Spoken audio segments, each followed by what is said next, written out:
Greetings, it is I, Tentis Naravan Dracovin, Lord and Emperor of the Dracovin Empire, and welcome! It is time to continue my discussion on the history of Magic the Gathering, where I go set by set, release by release, every product that Wizard of the Coast has put out under the Magic the Gathering brand that includes cards that I can introduce you to some of the cards from the set, mechanics, features, information, history about it, to not only let you know more about the set of and the game of Magic the Gathering as it's evolved, but some of the great cards you might want to use. So today for you, I have From the Vault, Dragons. So what's important about this one, it is the first of the From the Vault series as they've been released. It had 15 cards and it was released on August 29th of 2008. So it was approximately $35. And its release was to mark the 15th anniversary of Magic the Gathering. So its set symbol was meant to represent 2 dragon wings. Also an important feature of this. So as I said, it had 15 cards, which were either dragons or dragon-related cards. Each of these cards was black bordered, had the 8th edition format for the cards, and was given the foil treatment, regardless if they had been printed in the 8th edition format already, or were being brought back. Also, if they had ever had a foil version or not, now they do. 6 of the cards in the set actually got new artwork to them, so upgrades on the artwork. The big thing about here that's interesting, a new version of a spindown life counter. We had spindown life counters as they existed now. This is the first one to feature, as for the 20, the set symbol. So now we have the Dragon Wing set symbol in place of the 20 on the spin down life counter. A new thing here. A new introduced thing that has existed since then, that spin down life counters start with that. This is also an important set because we introduced a special new rule set to Magic the Gathering here. It included a little inset introducing you to Elder Dragon Highlander, otherwise known as EDH, or otherwise known as Commander. That's what it's known by Wizards nowadays. But this version of Magic, the way you could play Magic, was introduced here in From the Vault's Dragons. Think about that. That 2008 was when this was published as part of something. Though the Commander sets and the format of Commander has been more recognized in the last probably 5 years or so, here's where we're bringing it to the forefront and having it talked about by Wizards. An interesting history of that format of Magic. So let's talk about these 15 cards. Why not? Bladewing the Risen. So it's a 4/4 flyer. When it comes in the battlefield, you may return a dragon permanent from your graveyard to the battlefield. You get a dragon back from the dead. Also, for a black and a red, all dragon creatures you control get +1/+0 until end of turn. So it gives fire breathing, which normally a dragon would only have on its own, to all your dragons at the same time. Bladewing's pretty good. Bogarden Halakite. Bogarden Halakite is a 5/5 flying flash. Played any time. When it enters the battlefield, it does 5 damage divided between any number of target creatures or players. That's it. So I just do 5 damage and I spread it out wherever I do. 5 to 1 target, 1 to 5 targets, whatever I want. Bogarden Halakite flashes in, burns a bunch of stuff. Draco, a 9/9 flyer that normally costs you 16 mana to play. But Draco costs 2 colorless mana less for each basic land you control, basic land type you control among the basic lands you have in play. So now with wastes, there are 6 basic land types. You could have all 6 out. Draco would cost you 4 mana to cast. Originally, before Waste came out, you could get Draco down to 6 mana for a 9/9 flyer. Pretty good. Now Draco does have an upkeep cost that you have to pay 10 mana to Draco, or you sacrifice it at the beginning of your upkeep.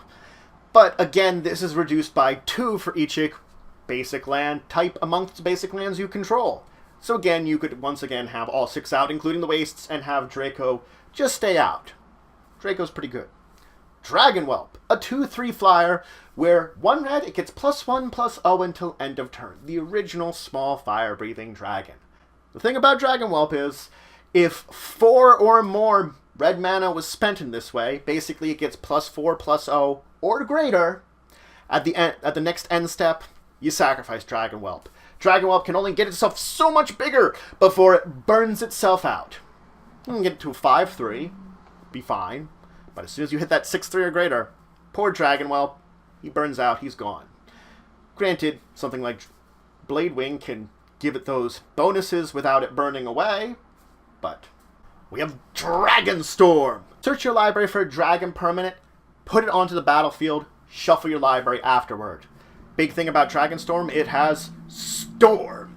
So if you can have a whole bunch of little spells played before then, and then play Dragon Storm, you get a whole bunch of copies of it, you get a whole big army of dragons in one spell. Bam, bam, bam, bam, bam. Dragons. Ebon Dragon, a 5/4 flyer.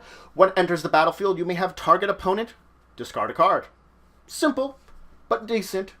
Big dragon, it's a black dragon, have an opponent discard a card. Form of the dragon. You take the form of a dragon. At the beginning of your upkeep, you deal 5 damage to target creature or player. You just burn something every turn. But at the beginning of an end step, your life total becomes 5. This doesn't say your end step, so it's every end step your life total becomes 5. Means it could be easy to kill you, but as long as you'd only take like 4 damage on any player's turn, you come back stronger. Also, creatures without flying cannot attack you. So you're flying up in the air as a dragon, burning things, but you don't have a lot of life. But then again, maybe you won't need it. Maybe you'll just be able to burn the enemies to the ground, and then won't have to worry about it. Hellkite Overlord, an 8/8 flying trample haste. For 1 red mana, it gets +1/+0 until end of turn, and for a green and a black, it regenerates. This is an interesting one because this came out before its formal release. This was from the Alara block. The Alara block comes out after from the vaults. So we have a preview of a card that's going to be coming out right here. Interesting one. Now granted, it's only coming out a little later in the year, a couple months from now, but still. Here it is beforehand. Kushu, the Evening Star, a 5/5 flyer. When Kushu dies, each of your opponents loses 5 life. For each life lost this way, you gain 1 life. So if you're having a big multiplayer game with a bunch of people and Kushu dies, you gain all the life as it drains 5 from all your opponents. Nicol Bolas. There he is. Before he was a Planeswalker. A 7/7 flyer. At the beginning of your upkeep, you must play a red, black, and blue mana, or sacrifice Nicol Bolas. But when Nicol Bolas deals damage to an opponent, that player discards their hand. Deals damage.